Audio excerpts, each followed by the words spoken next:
Welcome to the Property Renovation Podcast. For anyone who loves renovation, wants to save money, and to learn the best tips and tricks of the industry. And now, your host, 3 times award winner of leading renovation website House, and over 15 years in the industry, renovating just over 200 properties, James Woodham. Hey guys, welcome to episode 24 of the Property Renovation Podcast. I'm bringing to you today again another homeowner experience. I spoke with a lovely lady called Amelia. Her and her husband bought their first property quite recently and completely ripped it out and made it their own. Great achievement for them. I follow them on Instagram and I watched them from the beginning to the end, and it was really, it was a really good achievement for them. And I was really chuffed to get them onto the podcast and interview her. Before I put you through to the episode, I do want to just mention again that we have a very special launch that's coming out on the 31st of October. This is the Akiva Toolkit. It's 10 downloads, 10 documents that you can download all in one go for a very small fee.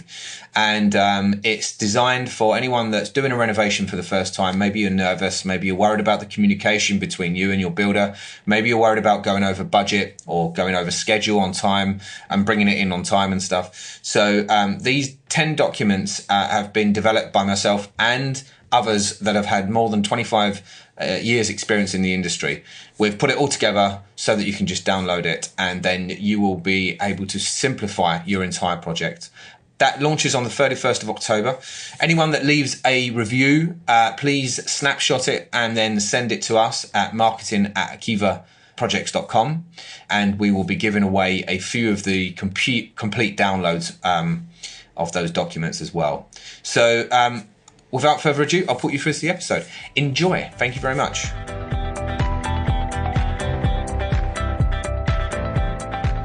Hi, so welcome to the Property Renovation Podcast, Amelia. Thank you. I just want to introduce the reason why I know you. I've been following you on Instagram. I think what you've done in your home is fantastic. Thank you very much. And I admire anyone that can do it themselves. So I'm really happy that I got you onto the podcast, and I think we've got some really good answers to your questions. So I just want to crack on. So how long was you planning your renovation for before you committed to the project? Well, my husband and I knew that we wanted, when we were looking for a house to buy, we knew that we wanted to buy something that needed work and that we could put our own stamp on. Mm-hmm. So it was something that we were definitely looking for when we were sort of searching for houses online. And we only really went and saw houses that needed an element of sort of renovation to them. And then when we found our place, it just seemed perfect, and we went round it, and we had so many ideas about what we could do and walls that we could knock down. So we went for it, and it probably took us about 3-4 months to find. Okay. So yeah. Cool. Lots of discussions backwards and forwards going on. Yeah. Could you talk a little bit about the steps you made towards the plan in itself? Like, did you do this before you found the house, or as soon as you'd done it? It was basically once we'd found the place, we started talking about what we wanted to do. My stepfather has done up a lot of properties, and we've lived in a lot of properties that have needed renovating. So I took a lot of ideas from him. Mm-hmm. And I saw, when I walked in, I saw it, like, for example, in our kitchen, our kitchen was a very small kitchen with a study behind it. So I thought, well, I don't understand why this isn't one big room. Yeah. So we opened it up, we knocked down the walls, and so we saw that, and then we also did our bathroom as well, which again, I walked in there and I was like, why is the shower on this side and not on this side? So yeah, everything kind of seemed obvious, right? Which was really good. But going through it, you just couldn't work out why the original homeowners done it that way. It was absolutely, it just made no sense. And the attic had already been done, and I think that had only been done sort of not recently, but within the last 10 years. And you just kind of think, why did you do it this way and not this way? Okay. Well, then what was your first step of the remodeling process? Finding a builder, basically. I'd kind of drawn out.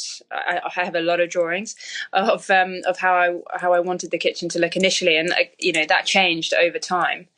But yeah, finding the builder was the first step towards sort of starting any building work. We did want to try and do as much of it as possible ourselves, and we started ripping up the floor, and we even tried sort of knocking a few holes in the walls just to see whether they were load bearing or anything like that. And they weren't, thank goodness. So we tried to do as much of it ourselves as possible, and then we sort of got a builder in to do the bits that we couldn't necessarily do ourselves. Okay, and you mentioned about the drawings. So you've got a lot of drawings. Yeah. Was any part of it, like, did you actually want to own that part of it as well, like doing the drawings yourself? Very much so. Yeah. Okay. Very much so. And I showed all those drawings to my builders, and I said, right, this is what I want it to look like in the end. And I think he found those really helpful as well. So he had a kind of vision as well, my vision. Okay, so like having the drawings there as well, because some people don't, and I think trying to explain it face to face isn't that helpful. So having a drawing as well, and you felt that helped the communication between you guys as well. Yeah, very much so. Very much so. Yeah. Okay. Good. Okay, so what was the purpose of the renovation? The purpose of it was, this is my first house with my husband, and so and as I said before, we wanted to put our own stamp on our property, and I think it all stems from, again, my stepfather, and how every house that he's bought, people have come around and said, "Oh, that's amazing," and he's been able to say, "Oh, well, I designed that, I created that," and I just thought, that's what I want. I want people to come around and say, "Wow," and to know that those were kind of my visions made real. I guess. So I just want to go back on the getting the quotes, because you said you find a builder. What was the quoting process like? I think you mentioned you had 2 quotes. Yeah, I had a couple of quotes, and they were all recommendations from people. I asked around a lot to sort of find people who would recommend, because I think getting on with your builder is a big thing. And I thought that my friends obviously got on with their builders enough that they would recommend them. So I thought, actually, that would be a good process for finding someone. And so I had 2 quotes done, and actually I think I may have even had 3 quotes. And I kind of went with the person. Obviously, budget came into it, but also the person that I got on with the best. Sort of who not only saw my ideas, but then gave other suggestions about what I might want to do, and didn't tell me what to do, but kind of said, "Oh, what about doing this?" Or Okay. So providing some suggestions. It's quite careful, isn't it, not to step over that line. Exactly. And be kind of forceful about the information. So was there any of those quotes from outside sources? Not at all. It was all recommended. Okay. Yeah, all recommended. A lot of listeners, a lot of contractors listen to the podcast. And what do you didn't go through it yourself, but what do you think that they could do to have a more successful chance in getting a project, do you think? I think getting along with the person that you're working with or working for has a lot to do with it, and having a good working relationship. Communicating well, I think, also helps. Sticking to budget, that's a big thing. Our builder was brilliant, and he was able to stick to our budget, and there were things that we added on over the course of the time. So we got him to quote sort of as we went through for extra bits that we needed to do, and there were certain things, like one wall, sort of the plaster cracked, and so we had to plaster completely, and so it's those kind of extra things, but you kind of hold back a bit of money just in case those, like a contingency. Exactly. Yeah. Just in case those things happen. Was there any point where the building company or the contractor said, like, he just carried on with the work and then told you that it cost this much, or was he always communicating with you before doing the work? He was always communicating with us before he did the work, which I really valued. Yeah. Really, and we were able to say, look, if something came in too expensive, then we'd say, right, okay, actually, do you know what? We'll figure out another plan. Okay. You mentioned that this renovation, you with your stepfather being around, and you kind of grew up with it. Do you think that it's been in your genes then, kind of like you've seen this happen all the time. Oh yeah, absolutely. I mean, my stepfather's got projects that he bought a house in France, 20 years ago, and he's still doing it up. So and that's great. And we've been able to work on things together, and he's taught me so much. Even sort of building walls and all that kind of stuff. So it's been really, really handy, and I love it. I do love it. So even though it's the time. So this is your first? This is my first. And you're going to go on again, probably? I'd love to. My husband will say the same thing. I don't know.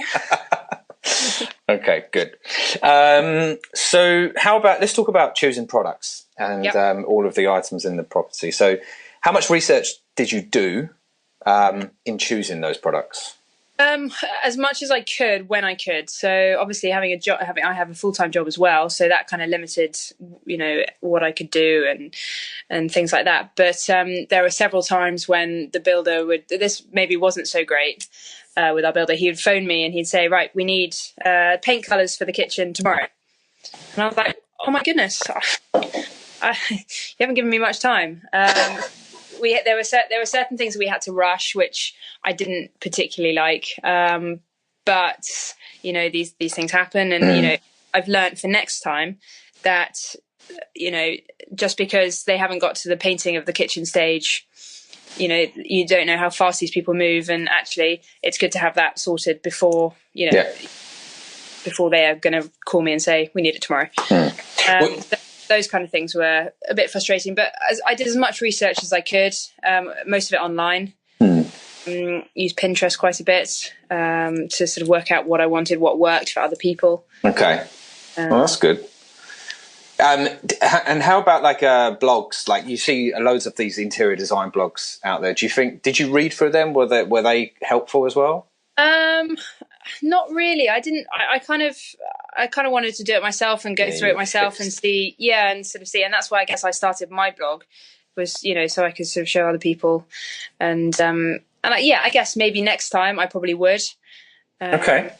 Just to get ideas mainly. And what's the reaction you've been getting on your blog then? Yeah, really positive. I wasn't expecting it at all. I just started an Instagram account one day. I was really bored when I was painting, and I just thought, actually, why aren't I should be documenting this? And I thought just for myself, really, so that I can look back at it in 5-10 years time to see, not even 5 to 10 years, even a year, just to see what it was like and to see how far we've come. Yeah. And it was amazing to get so many people following and commenting. I think that was the most exciting part, was my first comment. Someone actually saying that they really liked what I'd done. So that was really exciting. Did you find that people were trying to contribute as well and trying to give you advice on there as well? Yeah, absolutely. And also other people, people were asking for my opinion as well on things. Commenting, saying, what do you think? Yeah. How did you choose your color scheme, and all that kind of stuff.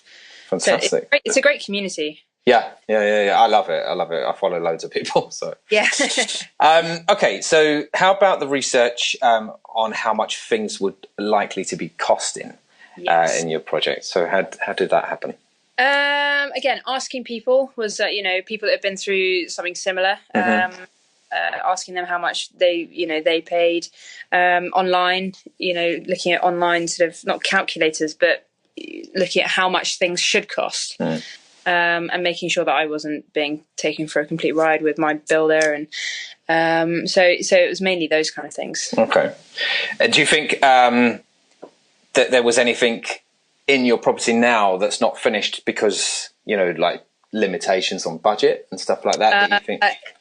Yes, we have. We haven't quite finished. The kitchen is not quite finished in that we've got stairs going down to the garden. Okay. And we haven't got a banister around it yet, just mainly because I haven't sort of worked out what I want there. And the kitchen was installed before we could do it because I was away. So that's one thing that we haven't quite finished yet. Okay, all right. What was the biggest thing that happened during the renovation, like an exciting moment, would you say? I think that has to be when the walls came down in the kitchen, separating the kitchen from the study. It just made such a difference. It opened up a very, very small room into quite a big open plan room. So that was incredibly exciting. The lights going in were also, having proper lights. Yeah. That made a big difference. And just every stage, we had quite an issue with a gas meter as well. Okay. In that we had the gas meter was in between the two rooms. So when we opened it all up, there was just a gas pipe going up the middle of the kitchen, and that took a good 2 months to get moved, and a lot of calls to the gas suppliers and trying to get it. It was a complete nightmare. Gosh, that was probably the biggest nightmare, actually. Okay. Gas meter. Okay. Yeah. It's all moved and it's gone. Do you think that, let's just talk about when the walls came down, and before they came down, you had all your ideas fixed in your head. So did that change when the walls came down? Yes. So there was a chimney breast in the kitchen, and I really wanted, and I hadn't really noticed it beforehand when there was a wall up, but once the kitchen was all opened, the chimney breast became quite noticeable, and we talked a lot with our builder about having that removed. But the work that has to go into having a chimney breast removed is quite a lot. You have to get surveyors in and all this kind of stuff. So we actually decided, after about a week of discussing it, we decided not to get rid of it. And it's actually worked out for the best, because we've now got some beautiful shelves that we've built inside. Okay. Oh, very nice. So what did you do the shelves out of? What material? My husband actually made them, so we just made. I have no idea what material. It was some sort of wood. He went off, he found it, he came back, and he built them. So, I'm super impressed with brilliant with them and how well he did. Okay. What do you think was your choice in choosing someone that was recommended? Was it down to trust? With the builders, was that a worrying thing before you started something like this? Oh yeah, absolutely, because we weren't actually living in the property when it was being done. Okay.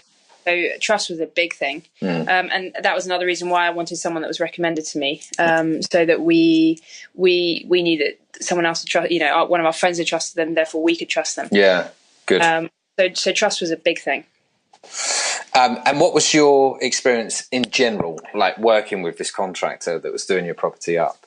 It was fantastic, and I think there are quite a few people that would say they'd never use their contractor again, but I would happily use mine again. I think we ended on really good terms, and he's been super helpful with so many things. Yeah. And I feel like I could call him tomorrow if we had a problem, and he would come around and he would try and do his best to fix it as soon as he could. You mentioned a little bit about he could have perhaps let you know about certain things at certain times, and but do you think that had your contractor spoke to you in the beginning and said okay, this is the schedule, this is when I'm going to need things, do you think things would have been different? Yeah, absolutely, because it would have given me more time to really focus on what, for example, what colour we want in the kitchen, or we found ourselves in B&Q at sort of 10 to 9, just 10 minutes before they were closing, trying to choose what colour we were going to paint the kitchen. And at 10 to 9, on a Wednesday evening, you don't want it. You don't want to be doing.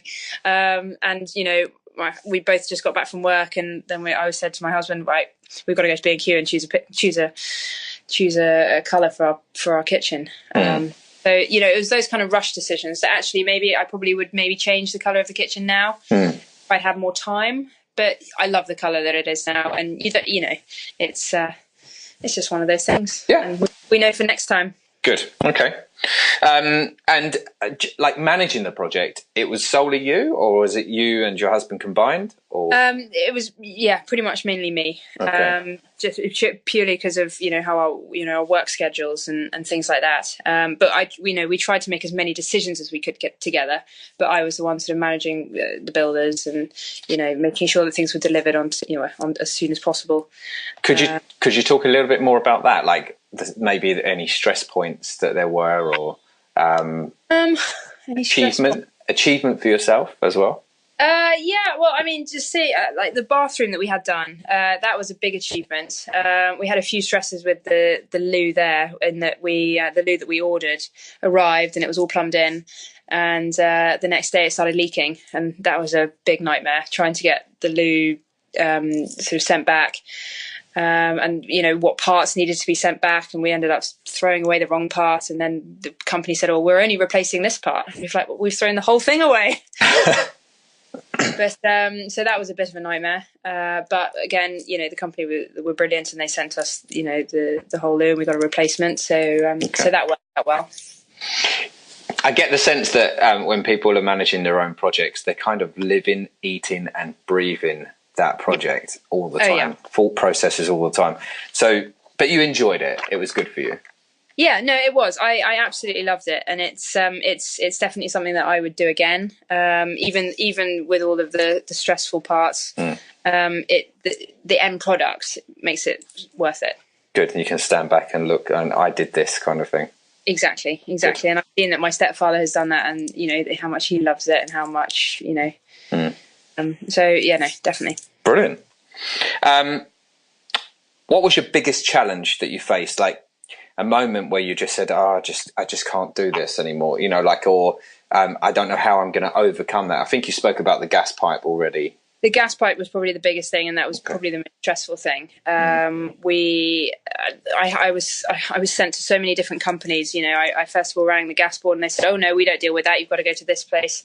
And they said, "Oh no, we can't deal with that. You've got to phone these people." And so I was sent on a massive sort of goose hunt trying to find someone that would help me move this this gas pipe. And then when we first had the first person round, they said, no, we can't. You can't move it. It's got to stay there. And we were like, we can't have the gas pipe in the middle of the kitchen. So we got them around again, and we had to draw out where we were going to put it, and and because it had to be moved outside. Right. So yeah, no, it was a bit of a nightmare. Okay. What was your most favourite element of the finished project, and why? The whole thing, really. Just being able to sort of call it home now, and knowing that it works. Yeah. And everything that we thought out and that we wanted is actually there. Okay. Cool. And I think you mentioned about your kitchen being the most favourite place for you as well. Definitely. It's where I spend most of my time, and that's what I kind of knew. I knew I probably would be spending most of my time in there, and I wanted it to be as homely as possible, and as sort of the kitchen to be laid out in a way that actually works. Yeah, it's functional. Yeah, exactly. Exactly. Okay. And so if you had to do it all over again, what would you do differently? What would I do differently? I would definitely take more time in choosing, making sure that I choose things before my builder actually wants them. So taking weekends to actually go out and, find shower screens, even if I don't need them for another month, but to know I've got it and to know that I have it. I think that, to just plan it slightly better. And I think, just mainly that. Sometimes I've spoken to other people, and you find that you might like something, and you go, right, well, I know I want that, but I won't purchase it just yet. And then you go to purchase it, and it's like out of stock or discontinued, and then you're back to square one. Yeah, but I mean, that's where the internet is so great. In that you can find most things. If somewhere is out of stock, then you're more than likely able to find it somewhere else, and it might be as good a price as the last place or something. But again, these are all the kind of things that when you have a budget, you always tend to go slightly out of budget, just because you think you found something, but then you look on Pinterest, you look on Instagram, and you think, oh, actually, I think I'd rather that. And because you're buying for your house and for your home, do you think actually maybe spending that much more will it'll be worth it in the end. Amelia, thank you very much for coming on the podcast. I really loved listening to what you had to say. Just one thing before you go. Obviously, you know about a podcast, you know what we're trying to do. What's your thoughts on it, what we're doing? I think it's absolutely brilliant. I wish I'd known about it before I started my whole venture. It's absolutely fascinating to hear other people's stories, and to get ideas from other people that have been through it, and what not to do, what to do. So I think it's absolutely fantastic, and I hope all your listeners have enjoyed listening to my... I'm sure they will. Excellent. Well, thank you very much. No, thank you very much, and enjoy the next project that you've got coming on. Well, thank you, yeah.